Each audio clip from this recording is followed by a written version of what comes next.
बिहार लोक सेवा आयोग द्वारा एक नया विज्ञापन जारी किया गया है, नोटिस, जिसमें कहा गया है कि विज्ञापन संख्या 27/2023 विद्यालय अध्यापक नियुक्ति प्रतियोगिता परीक्षा का परीक्षाफल इस शर्त के साथ प्रकाशित है कि प्रकाशन के पश्चात प्रशासनिक विभाग के द्वारा नियुक्ति हेतु काउंसलिंग के समय ऑनलाइन आवेदन करते समय समर्पित वांछित शैक्षणिक प्रशैक्षणिक अर्हता संबंधी प्रमाण पत्रों की जांच उसकी मूल प्रति से ही की जाएगी।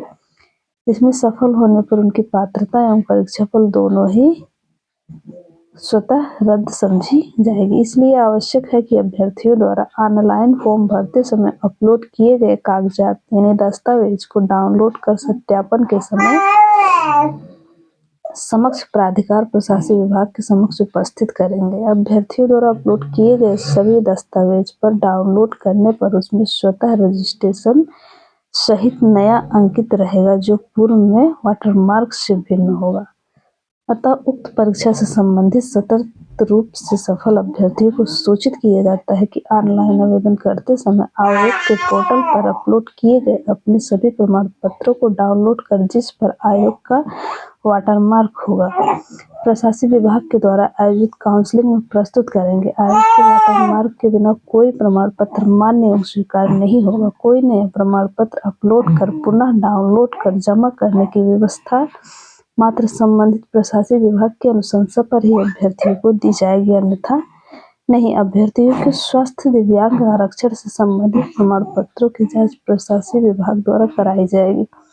सभी दिव्यांग अभ्यर्थी की दिव्यांगता की जांच अनिवार्य रूप से समक्ष मेडिकल कॉलेज हॉस्पिटल से कराई जाएगी, चाहे वे दिव्यांगता का लाभ लिए बिना ही गुणागुण के आधार पर ही क्यों नहीं सफल घोषित हो जाते हैं। ऐसा इसलिए आवश्यक है क्योंकि उन्हें दिव्यांगता के आधार पर ही परीक्षा में अतिरिक्त समय का लाभ दिया जाएगा। जांच के क्रम में अगर पाया जाता है कि उन्हें दिव्यांगता का दावा सही नहीं है या सरकार द्वारा निर्धारित मानक से कम दिव्यांग पाए जाने एवं पात्रता स्थापित नहीं होने की स्थिति में ऐसे अभ्यर्थियों को कदाचार की श्रेणी में मानते हुए उनका परीक्षाफल स्वतः रद्द समझा जाएगा और उन्हें दोषी मानते हुए विधि सम्मत अग्रतर कार्रवाई की जा सकेगी।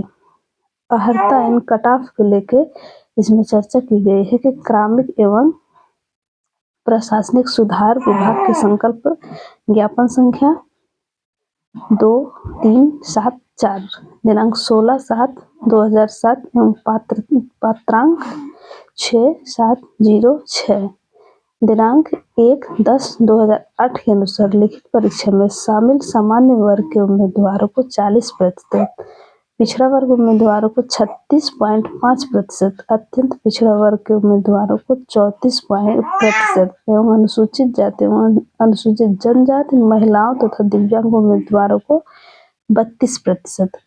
न्यूनतम अर्हता अंक प्राप्त करना अनिवार्य है। स्पष्ट है कि वैसे अभ्यर्थी जिनका प्राप्तांक इस निर्धारित न्यूनतम अर्हता से कम है उन्हें मेधा सूची में शामिल ही नहीं किया जा सकता है और उन्हें परीक्षा फल में सफल घोषित करने का प्रश्न ही नहीं रह जाता।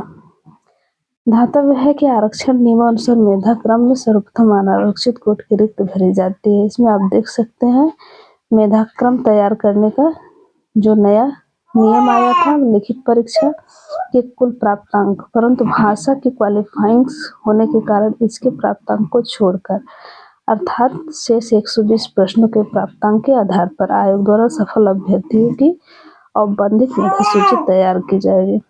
उपरोक्त कुल प्राप्तांक समान होने की स्थिति में चयनित विषय में मुख्य खंड भाग 3 अर्थात अंतिम 80 प्रश्नों के प्राप्तांक का उपयोग प्रथम टी ब्रेकर के रूप में किया गया है। इसमें आप देख सकते हैं। उसके बाद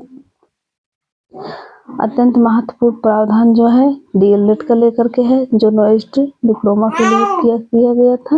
ये है हमारी सूचना। इससे यह स्पष्ट होता है कि रिजल्ट जल्दी से जल्दी आने वाला है। हम सबको यानी कि आप लोगों को सभी कागजात डॉक्यूमेंट्स कंप्लीट रखना चाहिए।